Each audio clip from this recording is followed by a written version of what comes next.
Hello साथियों, नमस्कार, जय हिंद, वंदे मातरम। इस वीडियो में हम लोग एसएससी जीडी का महत्वपूर्ण प्रश्नों को देखेंगे। जैसा कि आप लोग को पता है कि एसएससी जीडी का एग्जाम स्टार्ट हो चुका है, तो इस वीडियो में हम लोग एसएससी जीडी का महत्वपूर्ण प्रश्नों को देखेंगे जो कि आपके एग्जाम के लिए बेहद ही महत्वपूर्ण है। तो आप लोग वीडियो को पूरा देखिएगा और लास्ट में कमेंट करके ये जरूर बताइएगा कि आपका कितना क्वेश्चन सही हुआ।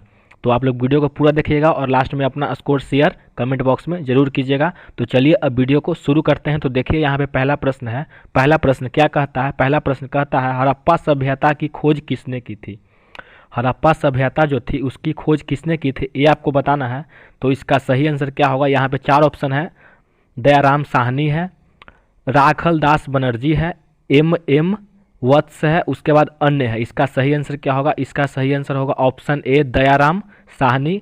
और आप ये भी जान लीजिए कि दयाराम साहनी का पूरा नाम क्या था। दयाराम साहनी का पूरा नाम था राय बहादुर दयाराम साहनी। राय बहादुर दयाराम साहनी जो है इनका पूरा नाम था। ओके।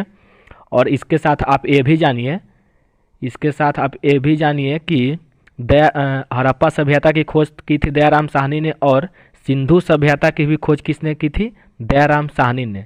सिंधु सभ्यता की भी खोज किसने की थी? दयाराम साहनी ने ही की थी। ओके। फिर उसके बाद देखिए अगला प्रश्न क्या कहता है। अगला प्रश्न कहता है वह शासक जिसने एक सच्चे जैन मुनि की तरह उपवास के द्वार शरीर त्याग दिया था, कौन था? वह शासक जिसने एक सच्चे जैन मुनि की तरह उपवास के द्वार शरीर त्याग दिया था, वो कौन था? तो इसका सही आंसर होगा चंद्रगुप्त मौर्य था। कौन था? चंद्रगुप्त मौर्य। ठीक है। फिर उसके बाद देखिए अगला प्रश्न क्या कहता है। अगला प्रश्न कहता है तराइन का प्रथम युद्ध 1191 ईस्वी किसके मध्य लड़ा गया? तराइन का प्रथम युद्ध जो था ये आपको पता है 1191 ईस्वी में हुआ था। तो ये जो युद्ध था किसके मध्य हुआ था, यानी कि किसके बीच हुआ था, ये आपको बताना है। ऑप्शन है यहाँ पे मोहम्मद गोरी और भीम के बीच। दूसरा ऑप्शन है मोहम्मद गोरी और पृथ्वीराज तृतीय के बीच। तीसरा ऑप्शन है मोहम्मद गोरी और जय सिंह के बीच। चौथा ऑप्शन है मोहम्मद गोरी और अजय पाल सिंह के बीच। तो आपको बताना है कि जो प्रथम युद्ध हुआ था ये किसके बीच हुआ था? तो ये हुआ था मोहम्मद गोरी और पृथ्वीराज तृतीय के बीच ये हुआ था। और आप इसके साथ ये भी जानिए कि तराइन का दूसरा युद्ध जो था, तराइन का दूसरा युद्ध जो है 1192 ईस्वी में हुआ था। और वो किसके बीच हुआ था? तो वो हुआ था मोहम्मद गोरी और पृथ्वीराज चौहान यानी पृथ्वीराज तृतीय के बीच ही हुआ था। तो आप इसको भी जानिए और इसको भी अच्छे से याद कर लीजिएगा, क्योंकि आने वाले एग्जाम के लिए बेहद ही महत्वपूर्ण होने वाला है। और इसी तरह के कंटेंट के लिए हमारे चैनल को सब्सक्राइब कर लीजिए, क्योंकि एसएससी जीडी का जितने भी एग्जाम होने वाले हैं और जितने भी शिफ्ट हैं वो सभी शिफ्ट का जितने भी क्वेश्चन हैं सभी क्वेश्चन मैं लाता रहूँगा। तो आप चैनल को अभी से सब्सक्राइब करके रख लीजिए और वीडियो पसंद है तो वीडियो को लाइक भी कर दीजिएगा। उसके बाद चलिए अगला प्रश्न देखते हैं। अगला प्रश्न क्या कहता है? तो देखिए अगला प्रश्न कहता है बंगाल को मुगल साम्राज्य से पृथक कर स्वतंत्र किया, किसने किया, ये आपको बताना है।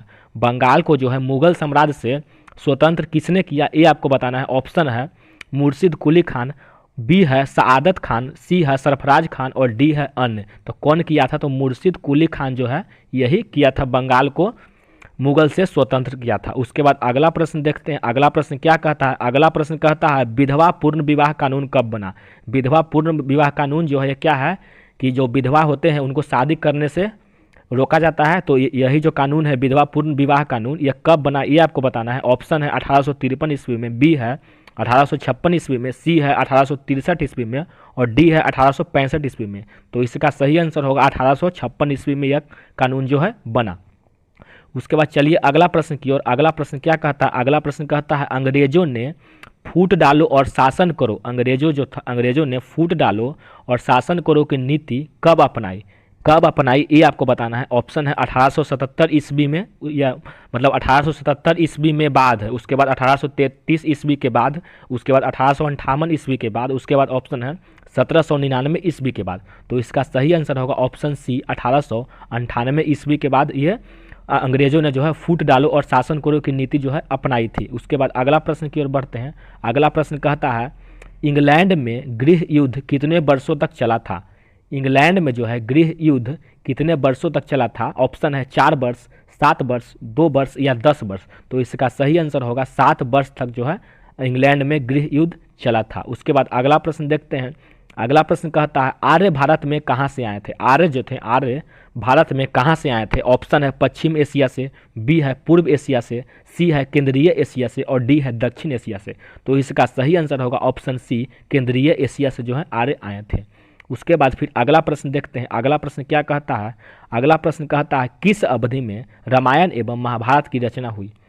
किस अवधि में जो है रामायण और महाभारत की रचना हुई, ये आपको बताना है। ऑप्शन है सिंधु घाटी अवधि में, बी है द्रविड़ अवधि में, सी है वैदिक अवधि में और डी है आर्य अवधि में। तो इसका सही आंसर होगा ऑप्शन डी, आर्य अवधि में जो है रामायण और महाभारत की रचना हुई थी। फिर उसके बाद देखिए अगला प्रश्न क्या कहता है। अगला प्रश्न कहता है गुप्त समाज की स्थापना किसने की थी। गुप्त समाज जो थी उसकी स्थापना किसने की थी। ऑप्शन है हर्षवर्धन, बी है चंद्रगुप्त, सी है समुद्रगुप्त और डी है ब्रह्मगुप्त।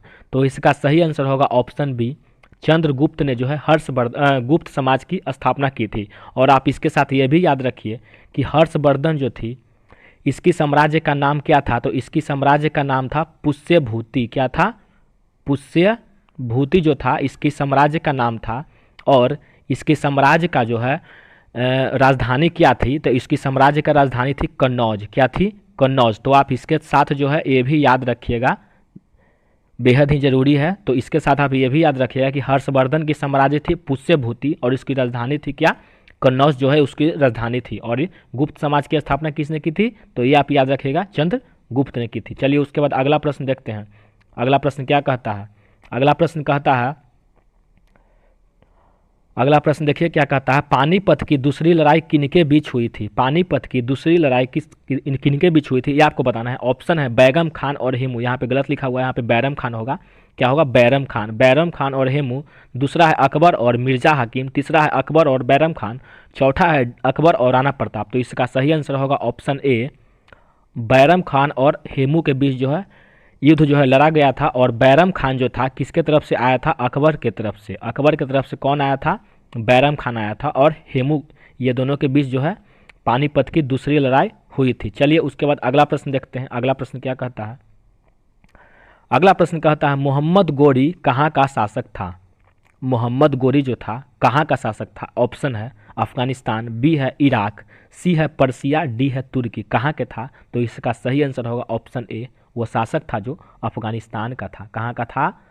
तो चलिए उसके बाद अगला प्रश्न देखते हैं। अगला प्रश्न क्या कहता है। अगला प्रश्न कहता है मस्तानी किस शासक की प्रेयसी थी। मस्तानी जो थी किस शासक की प्रेयसी थी। ऑप्शन है बाजीराव पेशवा, बी है नाना साहेब, सी है शाहू महाराज या डी है शेरशाह। सही ऑप्शन होगा बाजीराव पेशवा। क्या होगा, बाजीराव पेशवा। फिर अगला प्रश्न की ओर देखते हैं। अगला प्रश्न कहता है बिहार प्रदेश को किस मुस्लिम शासक ने सर्वप्रथम जीता था। बिहार जो प्रदेश था उसको सर्वप्रथम किस मुस्लिम शासक ने जीता था, ये आपको बताना है। ऑप्शन है बाबर, खिलजी, तुगलक या चंगेज खान। इसका सही आंसर होगा खिलजी। क्या होगा, खिलजी। अगला प्रश्न देखते हैं। अगला प्रश्न क्या कहता है मुगल काल में सर्वप्रथम किस शहर में अंग्रेजों ने अपने कारखाने स्थापित किए थे। मुगल काल में सर्वप्रथम किस शहर में अंग्रेजों ने अपने कारखाने स्थापित किए थे, ये आपको बताना है। ऑप्शन है मद्रास, बी है कलकत्ता, सी है मुंबई और डी है सूरत। तो सही आंसर क्या होगा, सूरत। क्या होगा, सूरत जो है इसका सही आंसर हो जाएगा। उसके बाद देखिए अगला प्रश्न क्या कहता है। अगला प्रश्न कहता है पहली सहायक संधि कौन सी थी। पहली सहायक संधि कौन सी थी, ये आपको बताना है। ऑप्शन है रुहेलखंड, बी है निजाम, सी है अवध और डी है झांसी। तो पहली सहायक संधि जो थी वो निजाम थी। क्या थी, निजाम। अगला प्रश्न देखते हैं। अगला प्रश्न क्या कहता है। अगला प्रश्न कहता है कर्नाटक संगीत का पितामह किसे कहा जाता है। कर्नाटक संगीत का पितामह किसे कहा जाता है, ये आपको बताना है। इसका सही आंसर होगा ऑप्शन सी, पुरंदर दास को। किसको कहा जाता है, पुरंदर दास को। अगला प्रश्न देखते हैं। अगला प्रश्न कहता है किसके शासनकाल में प्रथम चीनी यात्री भारत में आए थे। किसके शासनकाल में प्रथम चीनी यात्री भारत में आए थे, तो ये किसका शासनकाल था, तो शासनकाल था चंद्रगुप्त द्वितीय के। ओके। उसके बाद अगला देखते हैं। अगला प्रश्न क्या कहता है। अगला प्रश्न कहता है निम्नलिखित मुगल शासकों में से किसे प्रिंस ऑफ विल्डर्स के नाम से पुकारा जाता है। यहाँ पे चार ऑप्शन है, अकबर है, बाबर है, शाहजहां है, जहांगीर है। ये चारों ऑप्शन में आपको बताना है कि निम्नलिखित में मुगल शासकों में किसे जो है प्रिंस ऑफ बिल्डर के नाम से पुकारा जाता है। सही आंसर होगा ऑप्शन सी, शाहजहां। अगला प्रश्न देखते हैं। अगला प्रश्न कहता है सिख समुदाय के अंतिम गुरु थे। सिख समुदाय के अंतिम गुरु कौन थे, ये आपको बताना है। तो इसका सही आंसर होगा ऑप्शन सी, गुरु गोविंद सिंह जो थे सिख समुदाय के अंतिम गुरु थे। उसके बाद देखिए अगला प्रश्न क्या कहता है। अगला प्रश्न कहता है कुचिपुड़ी नृत्य कहाँ आरंभ हुआ था। कुचिपुड़ी नृत्य जो है कहाँ आरंभ हुआ था, ये आपको बताना है। ऑप्शन है ए राजस्थान में, बी आंध्र प्रदेश में, सी कर्नाटक में, या डी पंजाब में। तो ये कहाँ हुआ था, ये हुआ था ऑप्शन बी, इसका सही आंसर होगा आंध्र प्रदेश में जो है कुचिपुड़ी नृत्य आरंभ हुआ था। फिर देखिए उसके बाद अगला प्रश्न क्या कहता है। अगला प्रश्न कहता है चित्रकला की गांधार शैली का सूत्रपात किसके द्वारा किया गया था। चित्रकला की गांधार शैली का सूत्रपात किसके द्वारा किया गया था, ये आपको बताना है। ऑप्शन है शैव संप्रदाय, महायान संप्रदाय, हीनायान संप्रदाय, या इनमें से कोई नहीं। इसका सही आंसर होगा ऑप्शन बी, महायान संप्रदाय। फिर उसके बाद अगला प्रश्न देखते हैं। अगला प्रश्न कहता है ताजमहल की डिजाइन तैयार करने वाला वास्तुकार कौन था। ताजमहल की डिजाइन तैयार करने वाला वास्तुकार कौन था, ये आपको बताना है। ऑप्शन है इस्माइल, बी है उस्ताद ईसा, सी है मोहम्मद हुसैन, और डी है शाह अब्बास। इसका सही आंसर होगा ऑप्शन बी, उस्ताद ईसा। उसके बाद यहाँ पे अगला प्रश्न क्या कहता है। अगला प्रश्न कहता है बौद्धों के विश्वास के अनुसार गौतम बुद्ध का अगला अवतार किसे माना जाता है। बौद्धों के विश्वास के अनुसार गौतम बुद्ध का अगला अवतार किसे माना जाता है, ये आपको बताना है। ऑप्शन है क्लिक, बी है अत्रेय, सी है मैत्रेय, और डी है नागार्जुन। इसका सही आंसर होगा ऑप्शन ए, क्लिक को माना जाता है। उसके बाद अगला प्रश्न देखते हैं।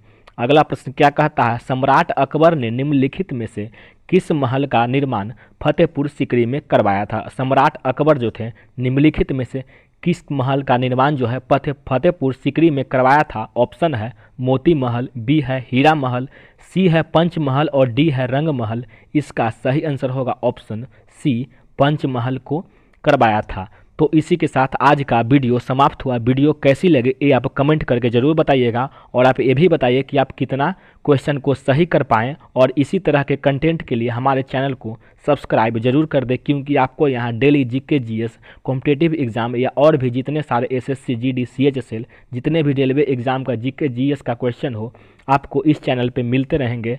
तो इस चैनल को आप सब्सक्राइब जरूर करें और वीडियो को लाइक ज़रूर करें। धन्यवाद और जय हिंद।